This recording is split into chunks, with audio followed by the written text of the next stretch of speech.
जय माता दी। भारत माता की जय। वंदे मातरम। दोस्तों, जिंदगी में इंसान अपने अनुभव से सीखता है और अनुभव से जागृत होने के बाद वो फिर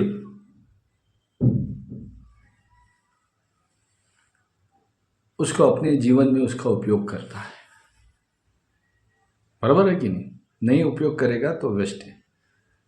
और मैं चाहता हूं कि मैंने जो सीखा है, अगर आपको मैं बताऊं और आपको समझे तो उसका जिंदगी में इस्तेमाल कीजिए। मैं बहुत करीब करीब 13-14 साल से ध्यान करता था।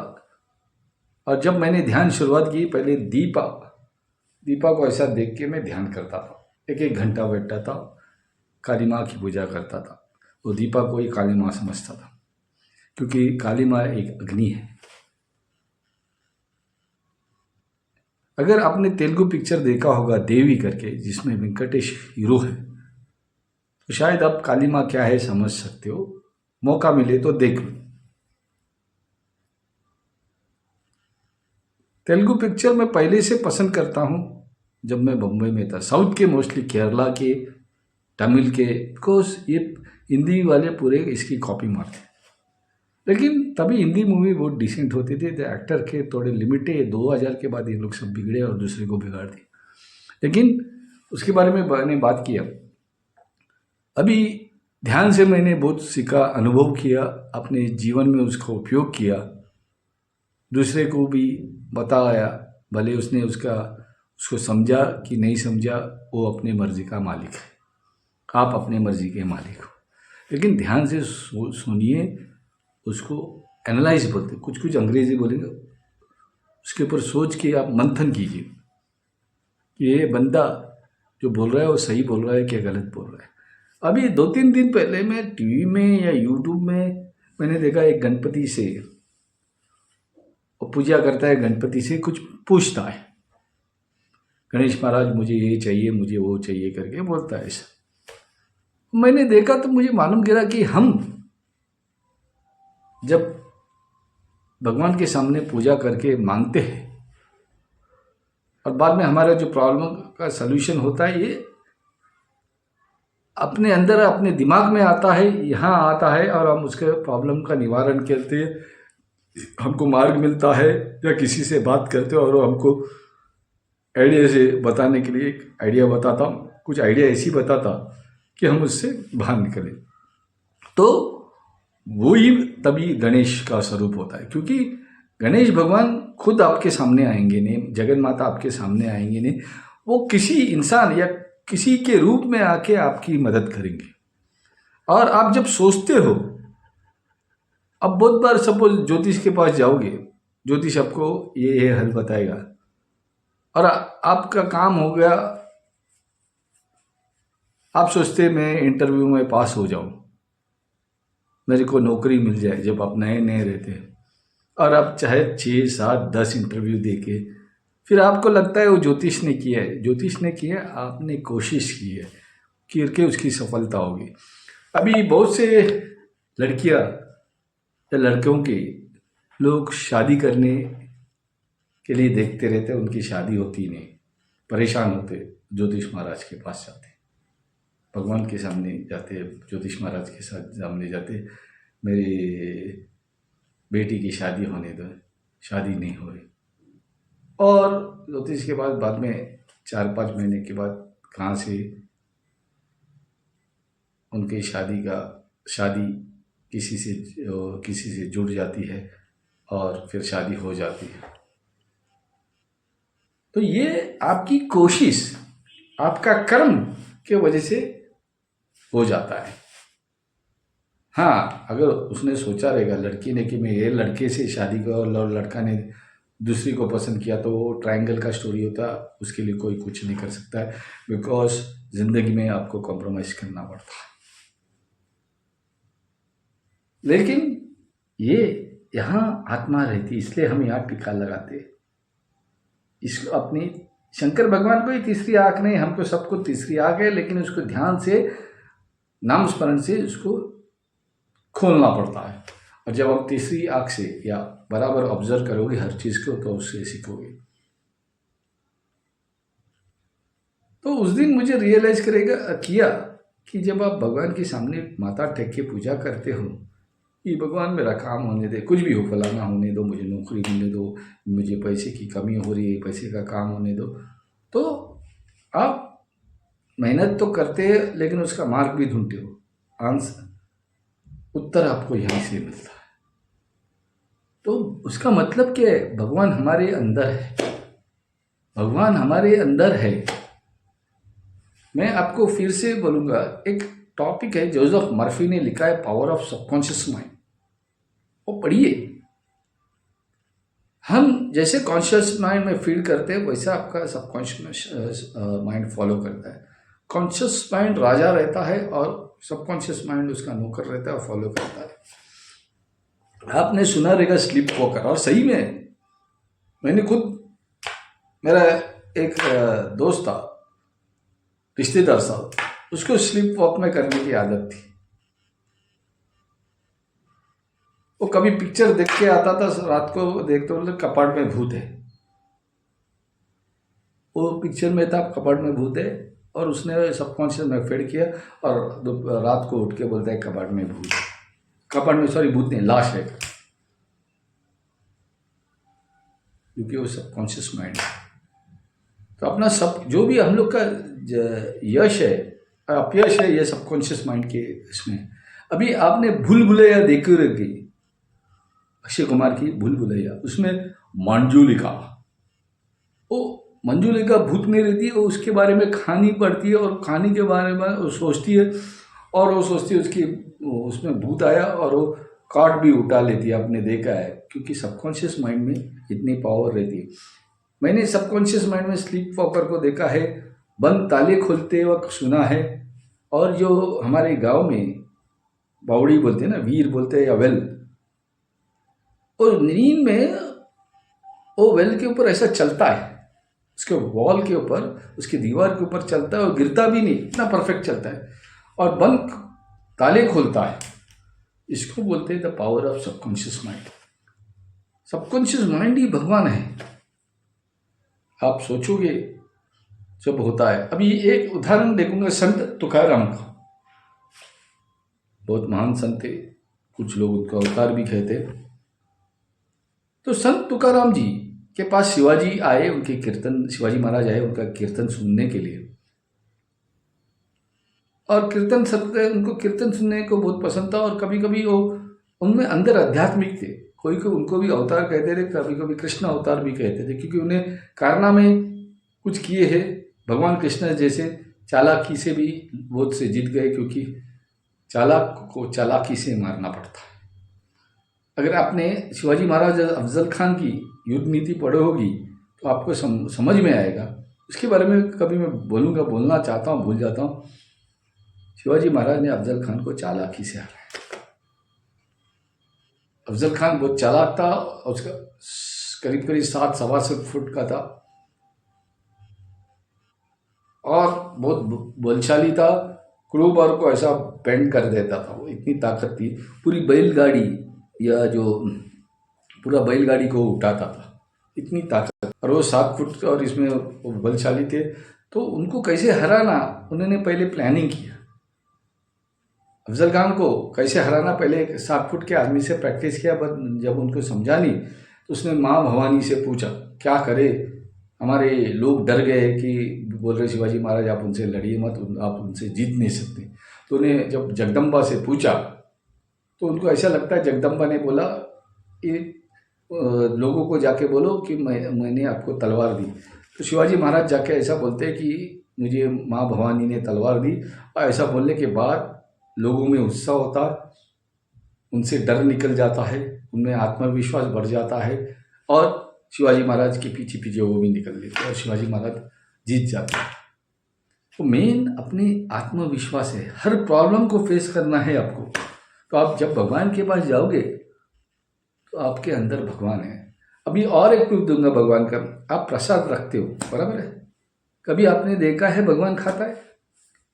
चाय के साथ छो किधर भी हो नहीं खाता, लेकिन लास्ट में आप उसको खाते हैं, क्योंकि भगवत गीता में लिखा है आप जो भी खाते हो वो मुझे ऑफर करो, मुझे दे दो और फिर खाओ, मुझे अर्पण करके खाओ। मतलब भगवान कृष्ण हमारे में ही है कि नहीं?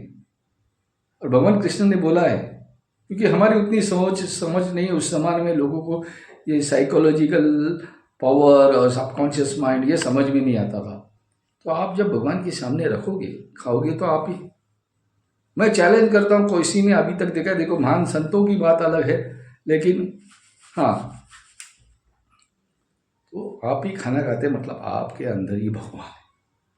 वैसे संत तुकाराम की जी के पास जब शिवाजी महाराज जाते थे, कभी कभी मेरे टॉपिक घूम जाते हैं, शिवाजी महाराज के पास जाते हैं, शिवाजी महाराज संत तुकाराम के पास जाते हैं, तो तुकाराम जी को बोलते मेरे को अभी ये राजनीति की ज़िंदगी पसंद नहीं है, बहुत बहुत इसमें अशांति है, मुझे भजन कीर्तन आपके साथ करना है, मैं आपके चरणों में रहूँगा करके। तब तुकाराम जी बोलते आपका जन्म एक लोक नायक है, लोगों की रक्षा करना, रायतोली की आपकी सेवा करना आपका कर्तव्य है, रायता की सेवा करना, आपकी लोगों की सेवा करना आपका कर्तव्य है, आप वो कीजिए, भगवान ने आपको इसलिए भेजा है। तो ठीक है, मैं आपका कीर्तन सुन के मैं आज फिर जाऊंगा करके बोलते।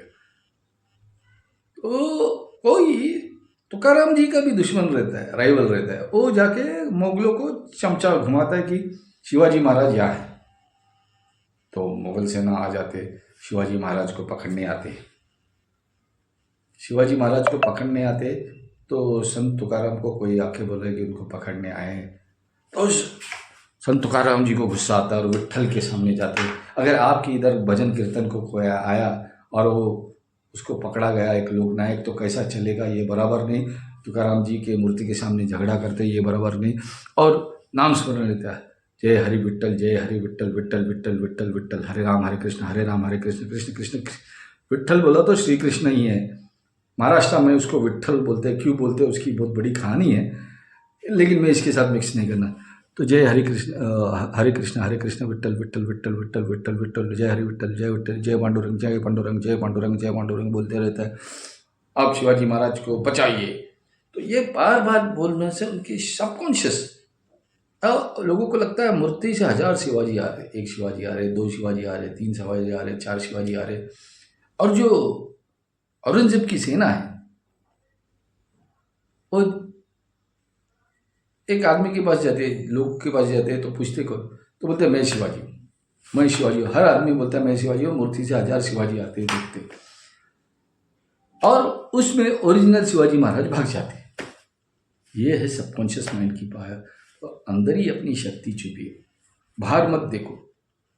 और मैं कभी भी मंदिर जाता हूँ, लेकिन मैं निसर्ग में भगवान को देखता हूँ, क्योंकि हमारे अंदर निसर्ग की शक्ति है।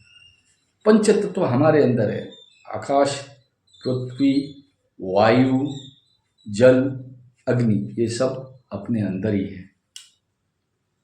तो यही भगवान है। अगर मैं मेरी नाक बंद कर दूं, मेरी प्राण चली जाएगी। एक बार का अनुभव बोलता हूँ मैं। एक बार मैं हमेशा खाना के साथ, मेरे को कभी कभी ये आता है तो मैं बॉटल रखता हूँ। एक दिन क्या हो गया, अकेला बैठा था, खाना खा रहा था, मेरे खाना गले में कुछ अटक गया और मेरी सांस बंद हो गई। पानी की बोतल उस दिन मैंने नहीं रखी। अरे मैं पानी की बोतल दूंगा, उठने की मेरे पे सामर्थ्य नहीं। मैं सोचा आज मेरे प्राण चले गए, क्योंकि सांस ही बंद हो गई। तो मैं बोला जय माता दी, मैं आ रहा हूँ, मुझे लेके चलो, मैं खुशी से आ जाऊँगा। और जय माता दी, जय माता दी, जय माता दी, मुझे तेरे लोक में आना है, कि अंदर से बोला। लेकिन करीब करीब 2 मिनट के बाद मेरी सांस आ गई और मैं वापस, समझो मरेला आदमी जिंदा हो गया। मतलब मेरी सांस बंद हो गई, वो चालू हो गया। लेकिन इससे मुझे अनुभव हो गया कि हमारे लिए ये वायु कितनी महत्व है, पानी कितना, जल कितना। क्योंकि जल पीने के बाद मेरे पास मेरी अग्नि अंदर की अग्नि शांत हो गई और मैं वापस इसमें मिल गया। पंच तत्वों में फिर से मैं जागरूक हो गया। तो मुझे मालूम गिरा कि ज़िंदगी सिर्फ 2 सेकंड की। हम लोग को घमंड नहीं करना चाहिए। हाँ, कभी कभी समाज में रहने के लिए थोड़ा घमंड के एक्टिंग करना पड़ता है, नहीं तो कभी कभी काम नहीं होता। लेकिन मैं हमेशा जानता हूँ मैं मिट्टी का, कभी भी भगवान माता का बुलावा आ सकता है, मैं हमेशा तत्पर हूँ। तो ये ध्यान रखिए, जो भी आपके प्रॉब्लम सॉल्व होते हैं, ये आपके अंदर जो भगवान की शक्ति है वही आपका प्रॉब्लम सॉल्व कर। और जब आप अंदर ही देखोगे अपने भगवान को, तो ज़िंदगी में बहुत से आपके काम हो सकते हैं। थोड़ी बात बड़ी है। अभी देखो मुकेश अंबानी, उनकी डैडी धीरूभाई अंबानी, ऑर्डिनरी थे, दुकान था उनका टेक्सटाइल का, कुछ कपड़े बेचते थे। कालबा देवी मार्केट है या गिरगांव चाली में किधर रहते थे, कालबा देवी शायद चाली में रहते थे। ऐसा बेटी चाली बोलते हैं, लकड़ी का ये रहता है बालकनी और लकड़ी का घर रहता है, उसमें रहते थे। लेकिन उन्होंने बोला कर लो मुट्ठी में। ये पेट्रोल पंप में अटेंडेंट थे, लेकिन पेट्रोल पंप अटेंडर से इतने बड़े व्यापारी कैसे बन गए? क्योंकि उनका सबकॉन्शियस माइंड पावरफुल था। मैं व्यापार करूँगा, मैं अपनी दुनिया में मुट्ठी में कर लूँगा, और उन्होंने दुनिया को मुट्ठी में कर लिया। एक सच में कहानी, आप गुरु पिक्चर देखोगे तो एक बड़े आदमी को दबा के वो अपना व्यापार चालू किए। गुरु पिक्चर देखिए, आपको समझ में आएगा। मैं अभी उसके बारे में बात नहीं करूँगा क्लियर, क्योंकि ये सब्जेक्ट नहीं है। रतन टाटा जी ये सोचे कि मैं ये करूँगा, एयरलाइंस का चलूँगा, कार का ये करूँगा। इतने व्यापार कैसे करते रहेंगे, इतने बिजनेस कैसे संभालते रहेंगे, इतने लोगों को हैंडल कैसे लगता है? हमको तो 1 2 या 10 लोगों को हैंडल करने नहीं आता ये, लेकिन कितने लोगों को हैंडल करते हैं। बहुत महान है। और कौन? राहुल गांधी जी, 1996 वाले। अडानी अंबानी भाई, ये टाटा बिरला अडानी अंबानी नहीं रहोगे तो अपना पेट कैसा भरेगा? मेरे कोई रिलायंस में काम नहीं, लेकिन इंडस्ट्रियलिस्ट की वजह से उसका वर्टिकल बिजनेस भी होता है। और अडानी अंबानी वजह से देश का रेवेन्यू चलता है, खास करके व्यापार में बड़े बड़े इंडस्ट्रियली गुजराती और मारवाड़ी। और मैं इसलिए कभी भी गुजराती मारवाड़ी को बहुत रिस्पेक्ट देता हूँ। राहुल गांधी जी जब अडानी अंबानी के बारे में बुरा बात करते हैं तो मेरे को गुस्सा आता है। अरे कितने एम्प्लॉयज़ को 10-20 हज़ार एम्प्लॉयज़ होंगे, बाद में उसके वर्टिकल पैरेलल है, डीलर्स है, सेल्समैन है, शॉपकीपर है, इनको प्रॉफिट होता है। सपोज कपड़ा बनाते हैं, विमल के जो कपड़े बनाते थे वो हमको मार्केट में रेडीमेड किसके, उनके वजह से मिलता है। तो हमको उनका आभार मानना चाहिए। बिजनेसमैन सेल्फिश होता, अपने बेटे के शादी में 5,000 करोड़ खर्चा किया तो लोगों को पेट दुख रहा है किसी को। अरे किया, अपने दम पे किया, इतना बड़ा व्यापार किया, करने दो। कितना लोगों को ध्यान, शादी भी करवाई एक मंडप में, फिर कितने लोगों को दान भी करवाया, अच्छा काम किया। देखो, आप किसी को पर जलन करोगे तो नुकसान आपका ही होगा। अरे वाह, उसकी तारीफ करो। आप अगर पॉजिटिव बात करोगे तो पॉजिटिविटी आप में आएगी। घमंड मत कीजिए। हाँ, आप किसी के बॉस हो, मैनेजर हो, तो सबऑर्डिनेट के सामने अच्छा भी रहना चाहिए, और कभी कभी घमंड का एक्टिंग भी करना चाहिए, क्योंकि आपको काम होना है। लेकिन हमेशा ये जानना कि आप मिट्टी के पुतले हो, मिट्टी में मिल जाओगे। भगवान ने आपको इतनी, मेरे को एक डैडी के दोस्त थे जो हिमालय में घूम के आए थे, बोलते राजेश तुमको इतनी सांस है उतनी सांस नहीं, इसलिए आप योगा करो। योगा से आपकी ब्रीदिंग एक्सरसाइज स्लो होती है और आपका जीवन बढ़ता है। और योगा में कितनी ताकत है, मोदी जी को देखा है, लेकिन मैं रामदेव महाराज का बोलूँगा, इतने दुबले पतले, लेकिन मैं देखा एक प्रोग्राम में पहलवान और बॉक्सर को उठा के पटक देते हैं। कहाँ से शक्ति? ये योग की शक्ति, ब्रीदिंग की शक्ति है। ब्रूस ली का मैं बहुत बड़ा फैन हूँ। अब तो नहीं है, लेकिन ब्रूस ली ने सच्ची में उनसे उनको उनसे ज़्यादा शक्तिशाली से जब लड़ते थे और उनको हराना मुश्किल होता था तो अंदर की शक्ति से हराते। उनका एक पिक्चर था जो उनका बायोपिक था, वो पिक्चर देखिए, उसका नाम मैं भूल गया लेकिन उनके ऊपर बायोपिक था, वो पिक्चर देखिए समझिए। ब्रूस ली भी एक योगिक मार्शल आर्ट फाइटर थे। योग शक्ति में शक्ति है, इसलिए मैं बोलूँगा आप अंदर की शक्ति जागृत करो। हर हिंदुस्तानी को बोलूँगा भगवान अपने अंदर है, ये निसर्ग है, ये आदि शक्ति पराशक्ति महाकाली ये है, और इस शक्ति से अपने को खाना मिलता। क्रॉप्स बोलते हैं ना, खेती, जो खेती से जो उत्पन्न होता है उसके लिए उसका हम खाते हैं, जानवर भी खाते हैं। जल है, जल से हमको मालूम है, और आपको मालूम है जल में इतनी शक्ति है। मिनरल वाटर बोलते हैं ना, जो हमको मिलता है वो मिनरल वाटर नहीं रहता है। असली मिनरल वाटर पहाड़ के जो झरना रहता है ना, वो पानी पियो, वो असली मिनरल वाटर है। और जो ये झरने के नीचे इनका घर है, जैसे हिमालय में नीचे इनका जिनका घर है, जो उनके अगल बगल रहते हैं, उनका मोस्टली लाइफ स्पैन 100 के ऊपर है, क्योंकि ये प्योर वाटर पड़ता है। आजकल सब मिक्सचर हो गया, भेलपुरी हो गया, हम भेलपुरी का खाना खाते करके हमारी आजकल स्पैन कम हो रहा है। लेकिन आजकल थोड़ा लाइफ स्पैन वापस भी बढ़ा है, लोग मिनरल वाटर पड़ते हैं। लेकिन पैकेज ड्रिंकिंग वाटर और मिनरल वाटर में फ़र्क है। अपनी तबीयत भी निसर्ग से खराब होती है और अच्छी भी निसर्ग से होती है। तो हमेशा योगा करने की कोशिश कीजिए। मैं 3:30 उठ को ध्यान करता हूँ। ब्रह्म मुहूर्त को ध्यान करना बहुत अच्छा है, क्योंकि तब सोए रहते हैं, और हम जब अगर 9-10 बजे खाना खाओगे तो हमारा पेट हल्का होता है। इसलिए हमको रात को इसलिए नहीं करना चाहिए कि रात है करके आपको भूत पकड़ेगा, ऐसा नहीं। आपके पेट में अगर आप खाना खा के सो जाओगे तो आप ध्यान नहीं कर सको, आपको नींद आएगी। इसलिए ब्रह्म मुहूर्त को ध्यान करना चाहिए, आपका ध्यान हो जाएगा और आपके अंदर ही जीवन के बहुत से प्रॉब्लम्स है, उसका आपको सोल्यूशन मिलेगा। जैसे शिवाजी महाराज सुबह सुबह उठ के भवानी माता के सामने आए कि वे अफजल खान बहुत शक्तिशाली है, उसको कैसा मारना है, मैंने स्टोरी बोला। तो उनको भवानी माता से पर्सनली, भवानी माता आई या नहीं किसको, लेकिन उनको उत्तर मिला, उनके दिमाग में उत्तर आया। तो जो भी है अपने शरीर में, ये आत्मा हमारे अंदर रहती, बिना शरीर कोई कुछ काम नहीं करता। अभी सूरज की अग्नि है, उसको भी एक बॉडी लगता है। अर्थ भी एक प्लैनेट है, एक बॉडी है। हमारी भी एक बॉडी है, जानवर को भी एक बॉडी है। बिना बॉडी, बिना शक्ति, बिना आत्मा, बिना परमात्मा, शिव भी बिना शक्ति शव है। अगर शिव के अंदर से भी उनकी आत्मा चली गई तो शिव भी शव है बोलते। तो ये आपको भूत बोल के डराते बिराते कुछ नहीं है, ये बकवास है। ये गोस्ट बस्टर, क्या बोलते हैं उसको, मेरे को अंग्रेजी नहीं आती, गोस्ट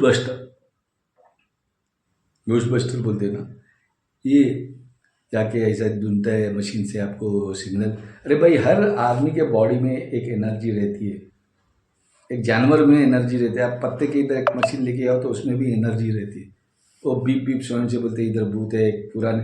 भाई, अगर मैं मेरे घर में 50 साल रह गया और बाद में मैं मर गया, मरने वाला तो कभी ना कभी हूँ, तो घर में मेरा वाइब्रेशन रहता है। वो भूत में इधर मेरा वाइब्रेशन उधर रह जाता है, मैं मेरी सोच उधर छोड़ के जाता हूँ। उसको भूत नहीं बोलती, मेरे वाइब्रेशन रह गए। बिना शरीर आत्मा आपकी कुछ नहीं कर सकती। अगर भगवान को भी आपको सुधारना है, कृष्ण जब हमारे शरीर में आते हैं वो उसको अवतार बोलते हैं, क्योंकि उनको कुछ अपना हमको समझाना है, हमको सही मार्ग दिखाना है, तो वो शरीर में आता है। तो बिना शरीर कोई नहीं कर सकता, कुछ नहीं कर सकता। तो ये शरीर जो भगवान ने दिया है, मनुष्य बोलते सबसे आप बड़ा पुण्य करते हैं तभी आपको मनुष्य का शरीर मिलता है। तो मनुष्य का शरीर का उत्तम उपयोग कीजिए, खुद का भला कीजिए और जग का भी भला करने की कोशिश कीजिए। यही है आज मुझे कहना था। मेरा कहने का तात्पर्य समझिए, आप भगवान को जब पूछते हो तो उसका उत्तर अपने दिमाग में होता है, अपने दिल में मिल जाता है। यहाँ ये देखा, मेरे को भी तीसरी आँख है, दिखती है, ठीक है आपको? ये है मेरी तीसरी आँख।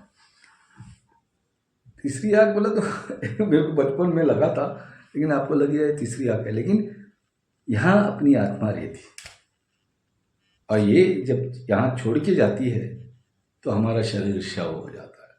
तो ये आत्मा को जागृत करो, ध्यान करो, आपकी कुंडलिनी चक्र शक्ति जागृत होगी, और अगर आपकी शक्ति जागृत होगी तो यू कैन मैनिफेस्ट एनीथिंग, ऐसे ग्रंथों में लिखा है। बस आज ही मुझे ये कहना था। इस सब्जेक्ट में मैं और रिसर्च करके आपको बताते रहूँगा, सुनते रहिए। राजनीति का तो मैं बोलूँगा, आपको जगाने की कोशिश करूँगा, ये मेरा कर्म है। आप नहीं जागेंगे या जागेंगे, ये मेरा फल है। मेरा ड्यूटी है कर्म करना। आप जागते हो नहीं जागते हो, ये आपकी माता फूटी है। आज के लिए इतना काफ़ी हो गया। जय माता दी, भारत माता की जय, वंदे मातरम।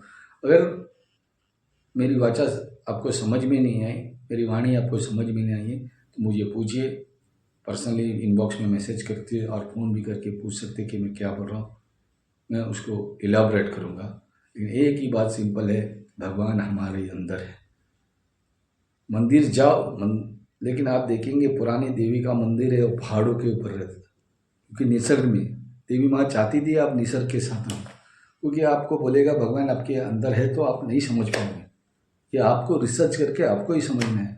इसलिए ज़्यादा से पुराने मंदिर हैं वो पहाड़ के ऊपर रहते थे या नदी के बगल में रहते थे, क्योंकि निसर्ग ही भगवान है। समझने की कोशिश कीजिए, वो शक्ति है, उस शक्ति से हम चलते हैं।